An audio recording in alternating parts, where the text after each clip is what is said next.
Because, like, for me, it was, man, like, this is the place to be. I feel lucky to be walking out of this bullpen right now, giving jabs to Billy throwing the cop and running on the field, right? So, like, that was great for me.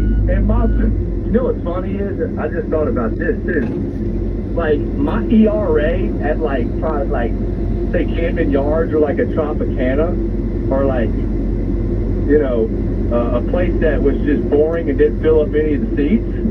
Like, my ERA was probably twice as high as it was in, like, probably New York or LA or all the big stadiums, you know what I mean? Yeah. Especially in a day game, because, I mean, my day game stats where nobody would come to the games in a day game, oh, they were horrible. Horrible. Plus, I was probably hung over more and it was harder to pitch during a day game than it was a night game, you know what I mean? Yes. So Ortiz goes in this weekend, Pat. Any good Ortiz stories? Best David Ortiz story? Oh, man, I don't know if I can really tell you on radio my best David Ortiz story, but,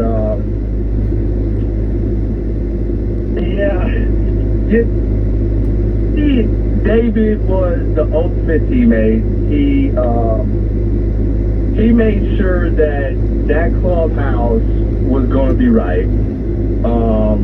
You know, one of my favorite stories, really, this is one I can tell you, is that, you know, me and Manny Del Carmen came up together, and I remember for probably the first 2 or 3 weeks, me and Manny Del Carmen probably didn't buy a meal on the road.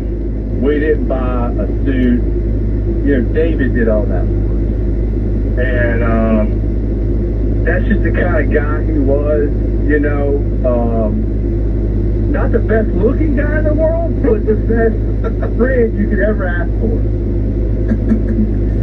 Pat, the thing I think this team might be missing, and this was something that we kind of struggled with talking about. Oh, another chicken just died. Joe Boo needs his chickens, man. Papelbon is sacrificing a chicken every time Wiggy asks a question, and the